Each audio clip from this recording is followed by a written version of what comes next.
What's the deal, man? Look, y'all, like we said, you run it up, we run it back. Y'all been running it up, so guess what? We ran it back. We ran it back, you know what I mean? Airborne's anti-hero, Jake, McNasty, McNiece. Hit that like button. You know what I'm saying? We're going to keep with the comedy, keep with this. We're going to start mixing in some other stuff because I like some other history stuff too. Don't trip, potato chip. Might do ERB. If y'all go crazy for this and the ERB, then... It's down going to be the longest video I've ever made. I should probably pee first. Hold on. Oh, green screen. Today we're talking about America's Airborne anti-hero. Ladies and gentlemen, James Elbert McNiece, a.k.a. Jake McNasty, the leader of one of the most notorious military groups of all time, the Filthy 13. The Filthy 13. And just to clarify, in case you don't know, being an anti-hero is not a bad thing, despite how it may sound. You see, the textbook definition of an anti-hero is a hero that does not display typical heroic qualities, which honestly is pretty ambiguous, but it's one of those things where you know it when you see it. So for example, a regular hero would be somebody like Superman. He's invincible, he shoots lasers from his eyes, and he always does the right thing 100% of the time. He never roughs up the bad guy. He always takes him straight to jail because the justice system never messes up anything. He only has sex in the missionary position. He always changes the batteries in his smoke detectors on time. That's why I don't like Superman though, bro. Cause like, what? Just a old perfect superhero. What is this thing really gonna do this to us today? Really? Let's look at the autofocus. But yeah, Superman's kind of a lame superhero. He just never loses. It's kind of nice. It's boring, unrelatable, and completely inhuman behavior. Facts. Anyways, and then you have the anti-heroes, the fan favorites, the characters with human faults that they not only overcome, but turn into their advantage. Characters like Wolverine with his bad attitude, Deadpool with his morbid sense of humor. Hell, even Batman is an anti-hero because at the end of the day, it's more relatable to do karate in your garage, dress up like a bat, and then run around town beating up clowns and dudes on steroids than it is to be perfect. Yep. So I guess what it means to be an anti-hero is that you always do the right thing, but you don't always do it the right way. And if you were to ask me for a real-life example of an anti-hero, I can't give you a better one than Jake McNiece. All right, here's the deal. Jake was born in Oklahoma in 1919. He grew up during the Great Depression as one of 10 siblings. This guy had to learn how to hunt, fish, and trap just to help put food on his family's table so they could survive. He had his first full-time job when he was 10 years old and continued to work full-time all the way through high school. After graduating, he became a full-time firefighter. Shortly after that, the attack on Pearl Harbor happened. America entered World War II. Jake, however, was exempt from the draft because he was a firefighter, but that's not what Jake wanted. Jake wanted to volunteer, and he didn't just want to volunteer for anything. Jake wanted to be a paratrooper and a demolition man. Jake wanted to jump out of a perfectly good plane behind enemy lines with a couple of buddies, be completely surrounded, and have nothing more than a gun and some explosives and just go out there and deprive the enemy of nice things. Got a bridge? Guess what? Now you don't. Nice power lines. It'd be a shame if somebody blew those up. That's what Jake wanted to do, and that's what he was gonna do. So at the age of 22, Jake set off for training. Upon arriving at training, Jake pretty much immediately establishes himself at being incredible at any task the Army can throw at him, but also a humongous pain in the ass to his entire chain of command. During his very first week in the Army, Jake got in a fist fight with the staff sergeant in charge of the chow hall because the staff sergeant wouldn't give him butter with his bread. At which point, the entire chain of command is like, on one hand, we have to get rid of this guy. He's a loose cannon. You absolutely cannot be attacking staff sergeants as a private. He's got to go. But on the other hand, this is exactly the type of behavior we're looking for somebody that we want to drop behind enemy lines and expect up everything. So they just kind of let it slide. Fast forward a couple of weeks, Jake is doing a demolition course and he ends up setting the course record. He is the fastest person to ever complete this course. At which point his leadership walks up and is like, "Hey, soldier, congratulations, you broke the record." Jake looks the guy in the eye and goes, "Yeah, if you think that's impressive, you should see what I can do when I have some butter once in a while." And that pretty much sets the tone for the rest of Jake's training. He absolutely crushes any task they give him. Honestly, but also, I mean, it's like, that's why I get fired from jobs, because, you know, I'd be alright, I'd be good at what I do. I just don't like how we got there, you know? Give the man his butter. Facts. Sometimes you want butter for your bread, that's all. That's the tone for the rest of Jake's training. He absolutely crushes any task they give him, but also, Jake does not give a single fuck talk about the dog and pony show that is the U.S. military. He's not going to call an officer sir or ma'am. He's going to call them by their nickname. He's not going to salute them unless they salute him first. He's not going to stand outside and salute the flag during retreat, and he absolutely is not going to show up to formation on time, and he's definitely not going to be sober all the time, because that's just how Jake is. And because of this, Jake would be the only new recruit to not get promoted to PFC, which is a way bigger deal than it sounds like, because at this point in time, in the 101st Airborne and the 82nd Airborne, every single new recruit after 31 days of training got promoted to private first class. The reasoning behind that was they wanted to give these guys a promotion so they could make more money and ideally send that money back home to their families because, well, they've got a very dangerous job coming up and nobody knows what's going to happen. So absolutely everybody is getting promoted to PFC after 31 days except for Jake. But here's the thing, Jake didn't really care. Jake wasn't there for the money. He was there for one thing and one thing only. We're going to be doing one thing and one thing only. Killing Nazis. So Jake is now the lowest ranking person in his entire company, and leadership was hoping that Jake would take this as a sign that he should start cooperating and get it together. That doesn't really happen though, and leadership now has no idea what to do with Jake, because on one hand, he's way too valuable to lose, but on the other hand, they don't want him mingling with all the other soldiers, rubbing off on them in a bad way. So they take Jake, they stick him in his very own platoon, all by himself, and make him his own acting platoon sergeant. And then as time passes, whenever they get another soldier just like Jake, they would send him over to join Jake's platoon, and he would eventually get 4 members in his platoon, counting him for a total of 5, and they would become known as the Dirty Five. And from there, things would obviously get really out of hand. Fast forward, Jake and his men finish the first phase of their training, and they are given a pass to go out on the town one last time before they have to go to Fort Benning for airborne school. So Jake and his men, you know, all outrank him because he's still technically a private, but he's also somehow their platoon sergeant. They all go out, they go to the bar, they get drunk. They end up running into some MPs. One of his men starts lipping off to the MPs. The MP goes to beat him with a nightstick. Jake interferes and says, hey, he's really drunk, let it slide. In Jake's own words, and I quote, he's so drunk he couldn't hit the floor with his hat in 30 throws. Okay, so just let it slide. He's going to get his men back to the barracks. It's going to be fine. The military police, the MP, then tells Jake, mind his own business, as he turns around to hit Jake's guy with a nightstick, at which point Jake proceeds to beat the shit out of 2 MPs, taking their Colt 45 1911s, firing all the ammunition into a nearby street sign before handing them back their empty guns and saying, okay, now you can take me to jail. The next morning, Jake's commanding officer shows up to the stockade to talk to Jake, and he's like, look, not surprised you're here, don't really care what happened. Here's the deal. The Japanese have the world record for the longest ruck march, and I want to break that record by having a group of guys march from here all the way to Fort Benning, 136 miles, and I think you and your men are some of the guys that are going to be able to pull it off. Are you in? At which point, McNiece is like, 136 miles isn't a problem at all. I won't change my socks, and I won't even get a blister, which, if you've never been in the military and you've never ruck marched, saying that you're not going to change your socks or get a blister on a 136 mile ruck march is an unprecedented amount of shit talking. It's like a NASCAR driver saying that he's going to win the Daytona 500 without having his tires changed a single time. It's like going out drinking, ending up at Taco Bell at 2 in the morning, eating a bunch of steak quesadillas, waking up the next day, taking a shit, and not wiping. Okay, it's not possible. So then the commanding officer is like, great, cool, I'll see you at the ruck march. We're going to go ahead and leave you in the stockade for the next 10 days. Until then, though, Jake's like, cool, no problem, I'll hang out. 10 days later shows up. Jake is in a prison uniform with a giant P on the front, and 3 MPs show up with 12-gauge shotguns loaded, and they escort Jake to the starting line of this ruck march like he's Hannibal Lecter. There, he changes into a normal uniform and takes off on a 136-mile ruck march to Fort Benning so he can go to airborne school. And sure enough, true to his word, Jake is one of only 75 men to finish this ruck march, and he did not change his socks, and he did not get a single blister, which I cannot stress to you enough is a superhuman feat.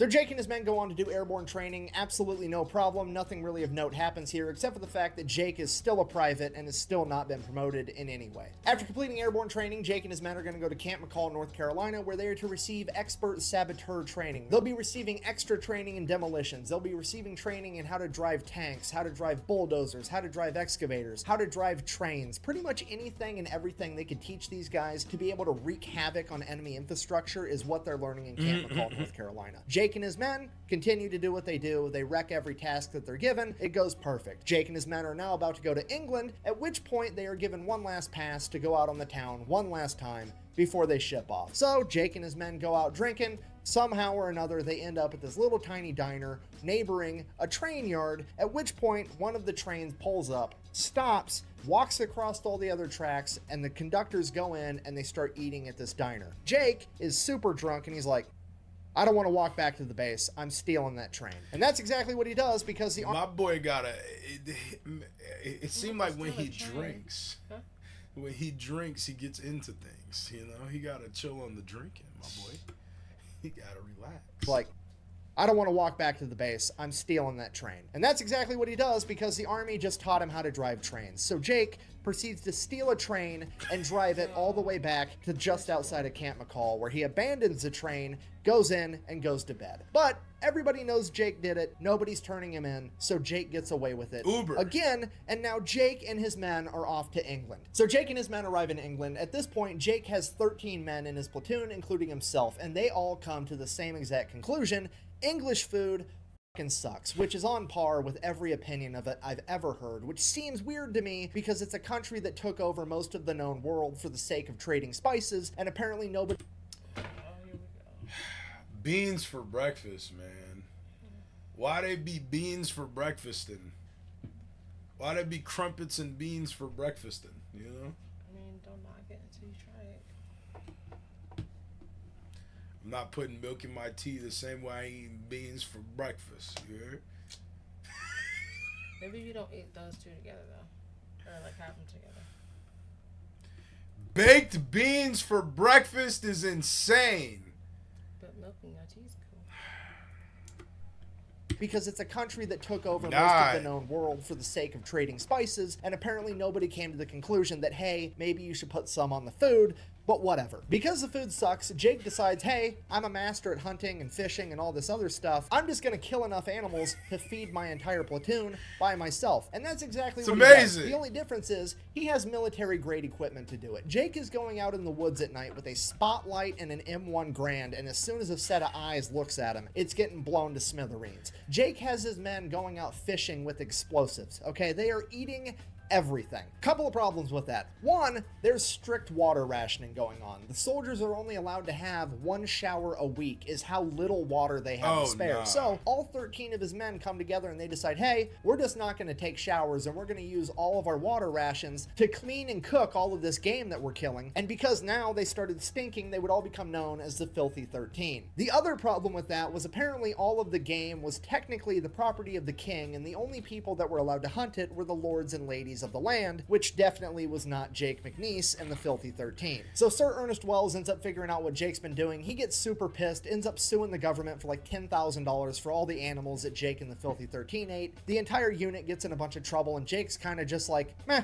I mean, what are you gonna do? I was hungry, so I ate some food. What do you want from me? If I'm in trouble, go ahead and punish me. What are you gonna do? Stick me in an airplane, make me jump out into enemy-held territory where a bunch of Germans are gonna try to kill me? Joke's on you, I'm into that shit. Right. The entire military is just kind of like, we literally have no way to punish him. So he gets away with it yet again. Fast forward June 5th, 1944. The day before D-Day, Jake and the Filthy 13 are given a separate and extremely dangerous mission of going out, capturing and occupying an enemy-held bridge that's supposed to be able to help Allied tanks penetrate further inland. After a day, they'll be reinforced from troops landing on Utah Beach. And if Jake can't capture and occupy the bridge, he is to blow it up so that the enemy can't use it for reinforcements. This mission is deemed extremely dangerous and borderline impossible, but leadership figures if anybody can pull it off, it's going to be Jake and the Filthy 13, because let's face it, the entire command structure at this point in time is basically looking at Jake's platoon like a fragmentation grenade of fuckery and bad attitude that they finally get to yeet at the enemy. So after receiving their mission, Yeet. Jake and his men go out to start boarding the C-47s to take off at midnight to jump into Normandy. At which point Jake decides that he's going to whip out his straight razor and shave himself a mohawk. He tells everybody that he's part Choctaw Native American and he wants to honor that heritage. However,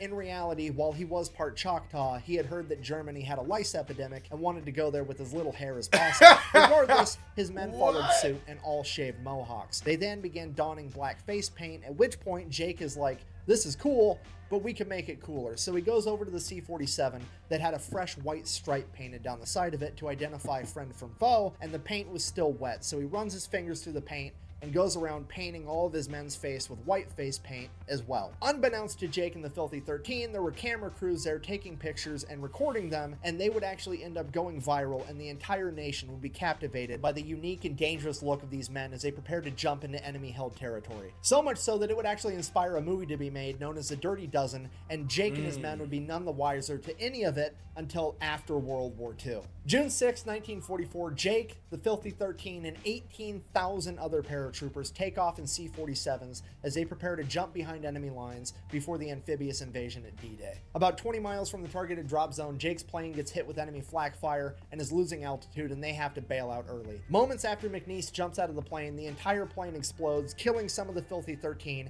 and scattering the rest miles apart. So Jake lands, he's completely unharmed, and he has all of his equipment. The only problem is he doesn't have any other Americans anywhere near him. So he just kind of takes off. He gets in a couple of long-range firefights with the Germans, takes a couple of them out in close quarters combat, and he's just going around trying to find any other paratroopers to group up with. And it's going on for hours and hours, and he can't find anybody. And he's starting to think maybe the whole thing was a catastrophe. Maybe it got called off. Maybe I'm the only guy out here right now. What am I going to do? Ah, man, just imagine. I mean, that's what he said earlier, too. He's like, I'm into that shit. Yeah, I don't know about that. That sounds better until you're into that ish. Yeah, now it's happening. Then what you gonna do? Fact. Because what? Better hope you got enough ammo, my boy. Yeah. And he finally comes across one other American paratrooper, and it's a machine gunner that lost track of his machine gun during the jump, and this guy is running around Normandy with nothing but a belt of machine gun ammunition and no gun. And Jake is like, Jesus, okay, well, you're with me now, I guess. Here's my grenades. You take those. I'm going to keep my M1 Garand. Follow me. So now Jake and Grenade guys set off to find more paratroopers. So they keep looking, they find some more. They find a squad of mortar guys. They find some guys over here, some guys over here. Slowly, Jake amasses an entire platoon of about 35 paratroopers, and they're all gonna help Jake in his mission to take out this bridge. So Jake and his new companions start making their way to go blow up this bridge, at which point they would eventually come up on an entire American unit being led by this colonel, and the colonel is like, hey, you're working for me now. I don't care about that bridge. I need you to go pull security over on this part over here. McNiece tried arguing with the colonel, but the colonel wasn't having it. He gave a direct order, and McNiece is like, okay, fine, whatever. I'll take my 35 guys, and we'll go guard this for you. So they take off headed there. They get to the point they're supposed to guard, and McNiece just keeps walking because it was the same direction as the bridge. All of his men are like, hey, we're supposed to stop here. McNiece is like, you do what you want. I have to go take care of this bridge. You can come with me. I'd appreciate it. If not, stay here and guard it. I really don't care. All of the men go with Jake and proceed to make their way to this bridge. So Jake and his men show up to the bridge, they capture it, they build up some fortified fighting positions because they now have to hold it for a day until reinforcements from Utah Beach can arrive. So the Germans start showing up, they fight the Germans back every time. 1 day passes, no reinforcements. Day 2, they keep fighting the Germans back, holding the bridge, no reinforcements show up.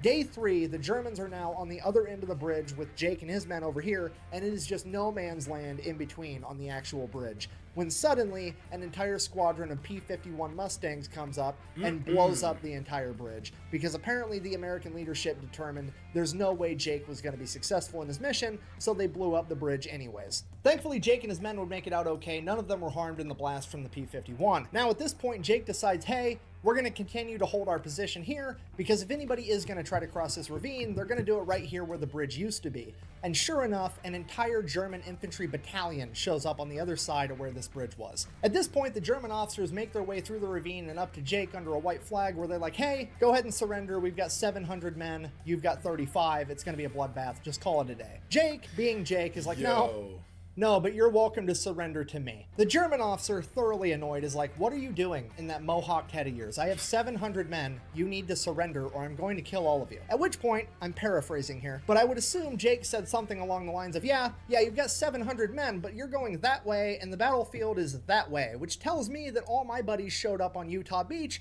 and they've been kicking your ass so bad that now you're trying to run away from them. So, the way I figure it, you've got about 3 options. Option A, you surrender to me right here, right now, and you all live happily ever after. Option B, you go back to your men, you hold your position right where you're at, and all my buddies show up in a little bit with a bunch of Sherman tanks and proceed to un-German engineer all of you motherfuckers. And option C, you guys try to fight your way through this ravine with me guarding it, which to be honest, I would recommend the least. I have the high ground, I have fortified machine gun positions, and you've got to make your way through a ravine first, meaning that I basically also have a moat. Upper So ground, I will yeah, effectively nice. be going medieval on your ass if you choose option C. Now, I'm not trying to tell you how to do your job, but if I was you, I would pick option A, because if you pick option B or option C, I can pretty much guarantee that the next piece of officer correspondence that you're going to get is going to be from a fucking Ouija board. At this point, the German officer storms off with his hair on fire. He's absolutely pissed. Fire. Jake then goes over to his men and he's like, hey, get ready for a fight. I'm pretty sure I just poked the bear. We'll see what happens. Sure enough, like an hour later, 700 German infantrymen proceed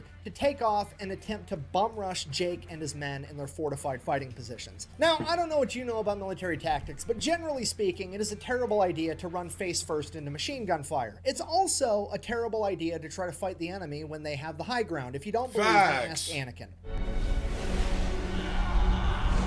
But running face first into a fortified machine gun position through a moat while they have the high ground, and the men running the machine guns are under the command of some American with a mohawk, Native American face paint, who everybody calls Jake McNasty, is literally a lifetime supply worth of shitty ideas. Jake and his men would hold their fire until the majority of the Germans made their way into the water, at which point they would open fire with 4 heavy crew-served machine guns, 2 mortar tubes, and a bunch of small arms, effectively mowing down and decimating the entire German battalion. On that day, Jake and his ragtag group of paratroopers were credited with removing 700 enemy combatants from the field. Shortly after that, the reinforcements from Utah Beach show up. Jake goes over to a small town. They get put in a holding position for a little while. Then Jake's small group of ragtag paratroopers all get evac'd, where they get broken up and sent back to their original units, where they get regrouped and refitted to return to war. Jake McNiece would find himself getting evac'd all the way back to France, where he would be reunited with the 5 surviving members of the Filthy 13, as well as receiving a bunch of new recruits for his platoon. At this point, they had a couple weeks off where they could drink, relax, do whatever. Jake's going out, he's getting drunk, he's having a good time. Then he would receive word that his platoon is going to be partaking in a new airborne operation referred to as Operation Market Garden, the largest airborne operation in human history, with 38,000 paratroopers jumping into Nazi-occupied Holland. Hearing that he was going to be jumping into Holland, Jake figured that he was going to be engaging in a lot of close quarters combat, so he opted to turn in his M1 Grand and get a Thompson, which is exactly what he did. He then received word that his platoon, being the bridge experts that they are, were going to have to go out, capture a bunch of bridges, defend them, and or get rid of them until they heard word otherwise. That's fire. I made a bridge. It only took me like, what, 10 seconds? And pretty much everything goes according to plan there. They jump in, they get to the bridge, they take the bridge over, they hold it for a couple of weeks, then they receive word that they are to go help another unit take over this town known as Eindhoven. So Jake and his men make their way over to Eindhoven, and they begin helping to clear out this town, room by room, building by building, close quarters combat, them versus the Germans. In his book, Jake described this close quarter combat as very different from what you see today. It wasn't 4 troops stacked up outside a door, kicking it in, and all running in together. It was one guy, one room. An American would kick open the door, throw in a frag grenade. As soon as the frag grenade blew up, the American would then crawl in on his hands and knees with a Thompson submachine gun and shoot anybody that survived. The reason they crawled in on their hands and knees is because, according to Jake, the grenade would kick up so much dust and soot and debris in these old buildings that you couldn't see standing at normal level, so you had to drop down like you were in a fire trying to avoid carbon monoxide to be able to see what you were doing. And this is how they cleared the entire village. Making their way all the way through it, about halfway through, Jake would be clearing a building where somebody clearly used to make furniture, at which point Jake would find a chicken. Now, this chicken had 6 eggs. Finding eggs in the middle of a war zone in World War II was a big deal. Nobody had eggs, and Jake loves eggs, okay? This is amazing. Only problem, he's got to figure out how to get these 6 eggs all the way through this village without breaking them. So he thinks for himself for a second, maybe I could leave the eggs here and I'll come back for them later. And he's like, no, that's not going to work, because one of these other paratroopers is going to find my eggs, and these are my eggs, I want them. So he takes all the eggs and sticks them in the cargo pocket of his pants. And then every time he clears a room, rather than crawling in on his arms and legs, he slides in on one side, the side without the eggs, to ensure that he doesn't damage any of his precious eggs, which is the most gangster shit I've ever heard in my entire life. This dude is going toe-to-toe in close quarters combat against enemies with submachine guns. The chicken would have had to come too, though. Yeah, I was supposed to grab the chicken. You know what I'm saying? We're going to put the chicken in the backpack. Come back for the chicken, though. We're going to cook them on we gotta keep them for eggs. You're right. Yeah, I just like chicken. Kill him. Sorry, I just like chicken. Trying to kill him, and his primary concern is not fucking up breakfast. This is like a stupid video game achievement for when you want to play it on extra hardcore mode. It's almost like this man knows that he has plot armor. It's absolutely incredible. So he continues to go on, clears out the entire village, doesn't break a single egg. It's absolutely incredible. They get to the other side of the village. They're like, sweet, we cleared out all the Germans. And then across the field, out of the wood line, pulls an entire German mechanized unit with 10 tanks. At this point, Jake is like, I just want to eat my fucking eggs. Right. This sucks. So Jake and the Filthy 13 go to work. Being the demolition men, it's their job to go around to the tanks and disable their tracks so they can no longer move. And then the infantry's going to come in with their flamethrowers and cook the enemy out. And that's exactly what happens. Everything goes according to plan. They take out all 10 tanks. Not really that big of a deal. Jake reaches into his pocket. Tragedy strikes. He's broken a single egg. It only took 10 German tanks to make this guy fumble enough to break a single egg,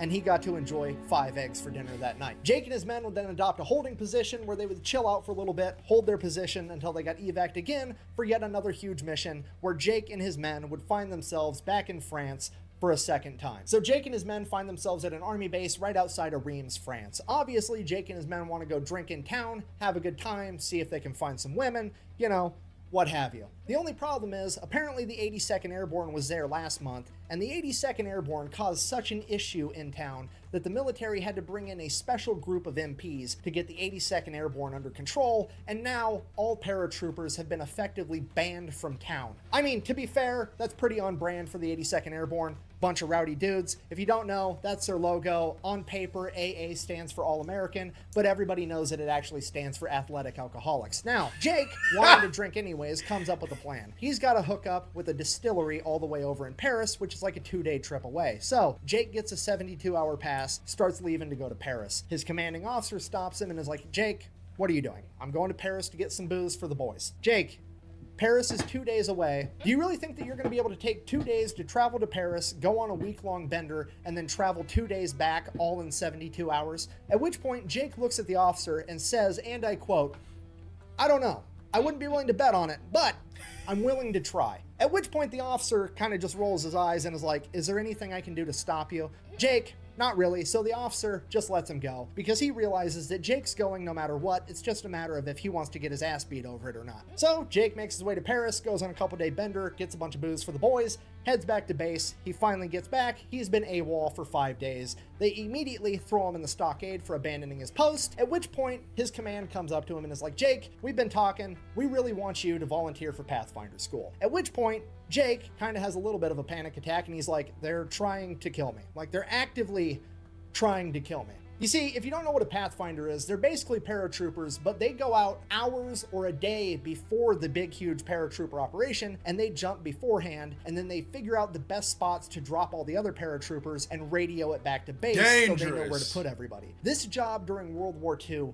was incredibly dangerous. On a given airborne operation, it required 2 Pathfinders and 1 set of radio equipment to get the mission done. And on every mission, they would drop 10 Pathfinders and 2 sets of equipment because they knew that on average, 8 of them were gonna die and 1 set of equipment was gonna be damaged or lost. They had a 80% fatality rate on any one mission at any point during World War II. And that is why Jake thought for sure they're trying to get me killed. The only silver lining here is they can't make him do it, because Pathfinder is so dangerous that it was strictly a voluntary basis only. But Jake wasn't one to act too quick, so he said he'd think about it. And he goes and he thinks about it, and he's thinking about the war, and he starts to think to himself, you know, Pathfinder school is all the way over in England. By the time they send me there, I start school, I finish school, there's a good chance this war might be over altogether, and I'm not gonna have to make another combat jump. It'll be great. So he's like kind of on the fence about it now, and then he really starts thinking about it, and he's like, man, Pathfinder school's at an Air Force base, and even back in World War II, the Air Force had way better food than the Army. So now he might not have to do any more combat jumps, and he's gonna... Boy, ain't no way. How he thinks. For the food?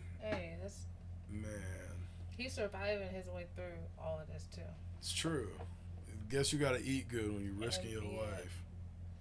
get some good food. And then it dawns on him. The Air Force Base where they teach Pathfinder School is 8 miles down the road from Oxford University, and all the young British men are fighting a war right now, meaning that Oxford is just full of college chicks. And as Jake said himself, and I quote, this seemed like a mighty fine opportunity to do some postgraduate work. Okay. Fucking love this guy. So Jake shows up to Pathfinder School and he's immediately called into the commander's office, which is weird because he hasn't even done anything wrong yet. Jake goes in there, the commander's like, "Hi Jake, I've heard all about you. I want you to be acting first sergeant." At which point Jake is like, "I don't know what you heard about me, but you heard wrong. I'm technically not even a private first class yet. I've never been promoted. I am not the leader that you want. I don't care about saluting. I don't care about any of that dog and pony show military stuff. I'm here to fight a war, and that's it." At which point the commander's like, "That's exactly why I want you. I don't need you to salute me. I don't need you to call me sir. I need you to get these guys ready for war, and I don't think there's anybody better to do it than you. I'll make sure that you end up getting paid as a first sergeant the entire time you're an acting first sergeant." To which Jake replies, I don't really care about the money. Look, I've blown up every safe between here and Normandy. I have plenty of money, okay? I might be willing to do this job, but if I'm gonna do it, there's gonna be some terms. Anybody that's fighting for me is gonna keep having good Air Force food, and they get permanent leave whenever they want it. At that point, the commander agrees. Jake is now the acting first sergeant, which if you don't know is the polar opposites of the spectrum as far as enlisted rank goes. So per usual, Jake excels at pretty much everything all through Pathfinder School. They graduate, Jake is still acting first sergeant, and he gets to decide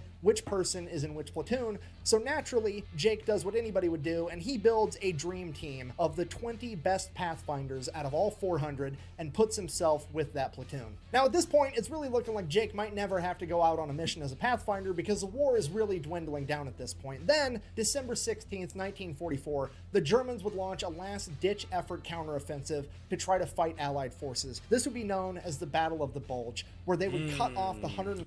When I was a kid and I told you with my dad I did that project, that's what I did. I did the little project over the Battle of the Bulge. That was just like my favorite war in World War II for some reason. I don't know. Nerdy-ish, I guess, but...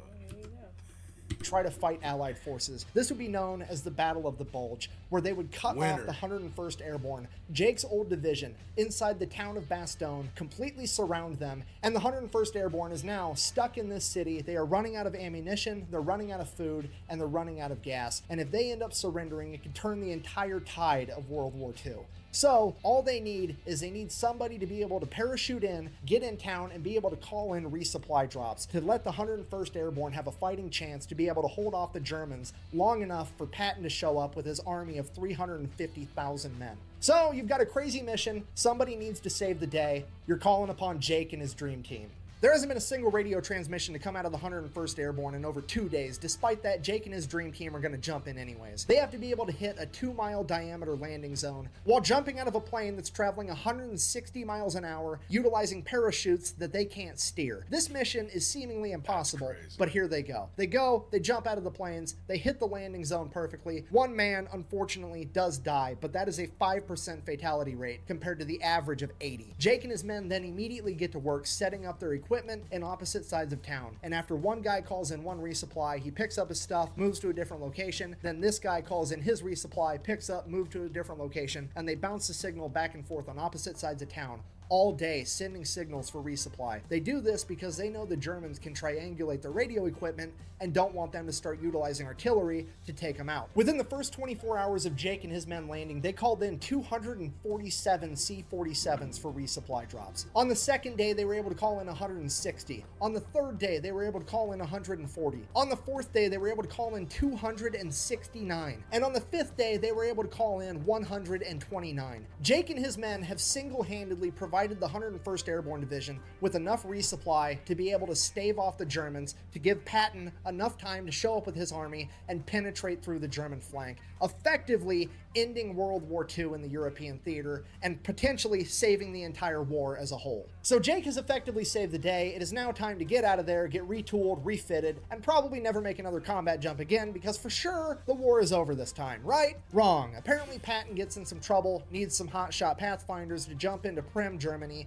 and call in resupply for him. So they're going to Jake and his crew yet again. Jake jumps in, saves the day for a fourth time, becoming one of the only men in history to conduct 4 combat jumps during World War II. At that point, the war is basically over, and they adopt a holding position where they pretty much just party in Germany for the rest of the time. Now, as fate would have it, Jake and his men and some of the rest of the 101st Airborne would end up taking refuge in the abandoned castle of Hermann Göring, like one of the biggest Nazi leaders during World War II, and oddly enough, a bunch of the spoils from all the countries that Germany has invaded all found their way to his castle. Fancy booze, fancy wine, and apparently he was a racehorse fan because every famous racehorse from every country that Germany invaded had made its way back to his castle. So Jake, the Filthy 13, a bunch of other 101st guys are sitting there getting drunk on fancy wine, fancy whiskey, and there's like $100 million worth of racehorse sitting in the barn, at which point they're like, let's throw on a rodeo for all the townspeople, right? Right, and that's exactly what they do. So you've got a bunch of drunk paratroopers riding around all these fancy racehorses.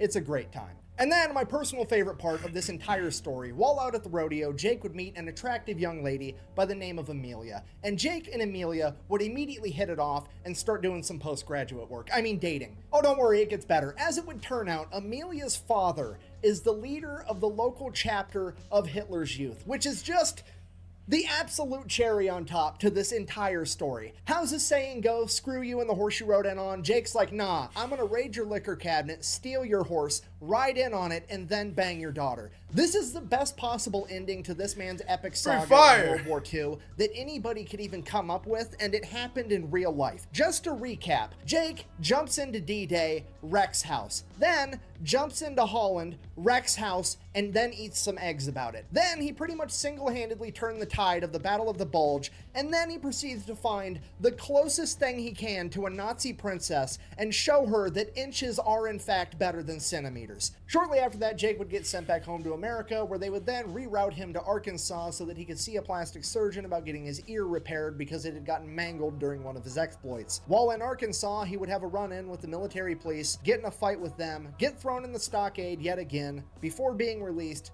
the military police commander would inform him after he gets his ears fixed, they don't ever want to see him on their post again, at which point Jake, being Jake, informs the military police commander, hey, if you ever see me again, I'm going to be a civilian and you're going to be the one with the problem because I'm going to kick your ass. At which point, the military police commander files charges on Jake, and Jake is immediately chaptered out of the U.S. Army, officially ending his military career after only 3 years, 5 months, and 26 days. Because that's just how it goes for the anti-heroes. They're absolutely necessary in a time of war and not tolerated whatsoever during a time of peace. Jake didn't really mind though. He had accomplished what he set out to do, plus he had a huge hoard of cash that he had liberated from all the safes that he ran across in Europe. At that point in time, he goes on to explore his own alcoholism, going from place to place, town to town, job to job, just kind of doing his own thing. He ends up getting in a ton of bar fights, not because Jake instigates them, but because every local tough guy hears Jake's a paratrooper, and they want to prove how tough they are, but ultimately the only thing they proved is that they could fall down. Then, after a number of years, Jake would have a near miss with a drunk driving accident where he would almost drive his car into a concrete wall, in his own words, only missing it by a coat of paint. Because of that, Jake would decide that he needs to change his own ways. He would defeat his alcoholism, he would find God, he would start going to church every Sunday, he would find a wife, he would have some kids, and he would live happily ever after, working at the post office in his hometown of Ponca City, Oklahoma, selling stamps and slinging packages, and nobody was none the wiser that their friendly neighborhood mailman was one of, if not the greatest anti-hero of all time. So in conclusion, it's hard to put into words what an anti-hero is, but you know it when you see it. However, the best definition I have ever heard comes from Jake McNasty McNiece himself. When asked in an interview later in life how he managed to survive all of his crazy exploits, he said, and I quote, "I think I made it because God didn't have anywhere to put me." At that point in time, he was so busy, he was only putting people in one of two places, heaven or hell, and I think he knew that I would have goofed up either one of them. So here I am. And I think that might be the closest thing to a perfect definition that we're ever going to get when it comes to defining what an anti-hero is. So, thank you for watching. The best way to support the channel is to go buy some merch at thefatelectrician.com. Nah, he went crazy. Quack bang, out. That boy, Jake. Well, I should retreat that evening, and then went in town that night and got on a big drunk. The MPs was really mistreating a soldier boy. I stepped in, told them to stop it, and they said, we'll do it anytime we want to. So I took their nightsticks away from them, beat them to the ground, And then I took their 45s off of them and shot up all the street lights and everything around there. And I wasn't shooting at any people, I was just shooting lights. And then we went on in with them to the stockade. And I never did have to stand retreat again. Yo, that's crazy. This Nah, is a that's story of a fire. B-17 He pilot went- and a bombardier, two anti-heroes that become best friends. And Yes. Didn't want to stop. My bad. I Nah. see you wanting to meet people like that. You I know? know. That was a It's good like story, though. time, yeah. Yeah, for sure. Drop a light for Jake McNasty. We lit. Let's get it. Road to 50K. Run it. Run it up.